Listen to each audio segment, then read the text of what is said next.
복된 소식 아름다운 소리 AM 1590kHz 시카고 기독교 방송입니다.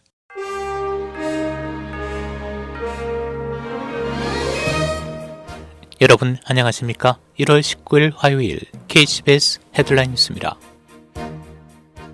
기독교계 소식입니다. 트럼프 대통령은 마지막 선언으로 미국인들에게 태어나지 않은 생명을 위해 싸울 것을 촉구했습니다.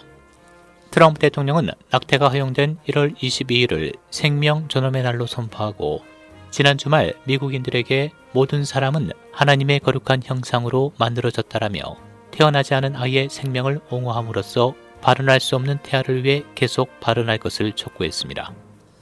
또 그는 생명 존엄일 선포에서 태어난 사람이든 태어나지 않은 사람이든 모든 사람은 존중받고 보호받고 보살핌을 받을 가치가 있다라고 말했다고 크리스천 헤드라인이 보도했습니다. 마틴 루터킹 목사 기념 행사가 올해는 축소됐습니다.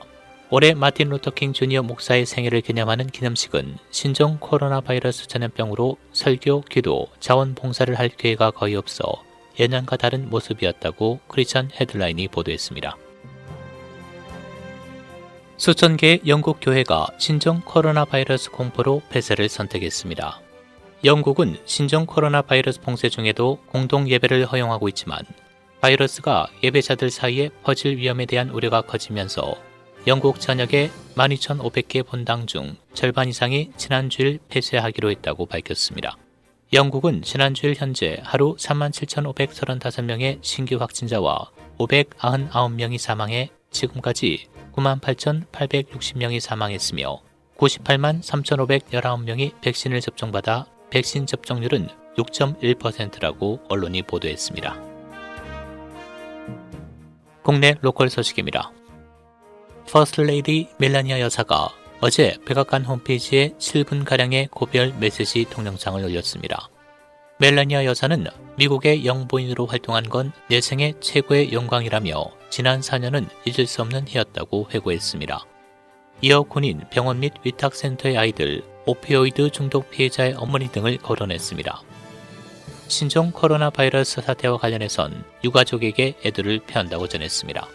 또한 모든 일에 열정을 가지라며 하지만 폭력은 결코 답이 아니며 결코 정당화될 수 없다는 것을 항상 기억하라고 밝혔습니다. 조 바이든 당선인 취임식을 하루 앞두고 오늘 밤 흑인과 아프리카계 공동체를 주제로 한 축하 행사가 열립니다. 언론에 따르면 하나된 미국에 맞춰 기획된 화상 행사 중 하나인 위아1은 오늘 저녁 소셜미디어와 TV로 반영됩니다. 행사 주제는 흑인과 아프리카인 디아스포라의 문화와 영웅적 면모와 회복력이며 카멜라 해리스 부통령 당선인이 연설할 예정입니다. 한편 조 바이든 대통령 당선인은 내일 취임 당일 합법적 지위 없이 미국에 살고 있는 1,100만 명 정도의 서류 미비자에게 8년 경과 기간을 거쳐 정식 시민권을 부여한다는 전면적인 이민 법안을 공개할 계획인 것으로 알려졌습니다.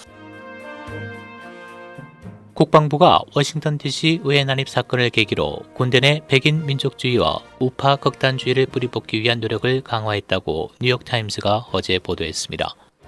뉴욕타임스에 따르면 국방부는 지난 6일 트럼프 대통령을 지지하면서 연방위에서 폭력을 행사한 시위 참가자 중 현역 군인과 퇴역 군인들이 연루됐다는 점을 크게 우려하고 있습니다. FBI는 초기 조사에서 의회 난입 시위대 중 최소 6명의 용의자가 군과 관련된 것으로 파악했습니다. 또한 국방부는 내일 열릴 조 바이든 당선인의 취임식에 동원될 군인들에 대한 이념적 성향을 조사 중이라고 언론은 전했습니다. 트럼프 대통령은 어제 신종 코로나 바이러스 사태로 인한 유럽, 영국, 브라질에 대한 입국 금지 조치를 해제했습니다. 중국과 이란의 입국은 여전히 금지됩니다. 질병통제예방센터는 오는 26일부터 외국에서 미국으로 들어오는 모든 사람은 코로나19 음성 판정을 받았거나 코로나19에서 회복했음을 문서로 제시하라고 밝혔는데 해당 국가에서의 입국을 허용키로 한 것입니다. 차기 행정부 측은 아직 외국인 입국 금지 조치를 해제할 때가 아니라고 반발했습니다. 캘리포니아주에서 모더나 백신을 접종한 사람 가운데 보통 수준보다 많은 부작용 사례가 발생해 주 당국이 특정 분량 모더나 백신 사용을 일시 중단했습니다. 언론에 따르면 캘리포니아 보건 전문가들은 모더나 백신 알러지 반응에 우려를 표하고 특정 분량 모더나 백신의 사용을 일시 중단할 것을 권고했습니다. 문제가 되는 모더나 백신의 생산 번호는 041L20A로 지난 5일에서 12일 캘리포니아에 33만 회분 이상이 접종기간 287곳에 배포된 상태입니다. 2020년 세금 보고 접수가 지난해보다 2조가량 지연되면서 2월 10일부터 시작됩니다. 이에 따라 세금 환급금 지급도 예년에 비해 늦어질 전망입니다. 연방국세청은 최근 2020 회계연도 소득세 신고 접수를 오는 2월 10일부터 한다고 밝혔습니다. 이는 지난해 12월 2차 경기부양책 실시와 함께 세법 규정에 변화가 있어 지연된 것으로 알려졌습니다. 다음 주 월요일인 1월 25일 일리노이주는 코로나 바이러스 백신 보급 계획의 원비 단계로 이동할 예정입니다. 원비 단계에서는 65세 이상이거나 프론트라인 에센셜 워커에 활동하는 모든 사람이 백신 주사를 맞을 수 있습니다. 해당 업종은 화재나 911 등 최초 대응 요원, 교사, 교직원, 식료품점 노동자, 우체국, 대중교통 근로자, 쉘터와 데이케어 스텝 등이 포함됩니다. 이번 주에 사전 등록을 위한 웹사이트가 운영될 것으로 예상됩니다. 국제 소식입니다. 과테말라 경찰과 군인들은 어제 온두라스로부터 수백 킬로를 걸어서 미국으로 향하던 4,000명의 캐러밴 행렬을 강제 해산시켰다고 언론이 보도했습니다. 온두라스는 지난해 허리케인과 코로나19 때문에 경제난이 닥치고 생계가 어려워지자 미국행이 늘고 있습니다. 온두라스는 미국으로 향하는 길은 과테말라를 지나 멕시코로 가야 하는 험난한 여정입니다.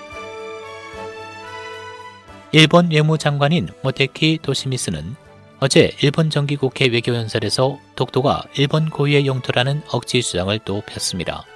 일본이 독도 영유권을 주장한 것은 2014년 이후 8년째 이어지고 있습니다. 한국 외교부는 우리 고유의 영토인 독도에 대한 부당한 주장을 또다시 되풀이했다며 항의와 바른 처리를 요구했습니다. 날씨입니다. 오늘 흐린 추운 날씨 보이겠고 오후에 곳에 따라 눈이 내리겠습니다. 오늘 낮 최고 기온 28도, 밤 최저 기온 15도. 내일은 대체로 맑은 날씨 보이겠습니다. 내일 낮 최고 기온 33도, 밤 최저 기온 30도입니다. 지금까지 KCBS 뉴스 박상준이었습니다.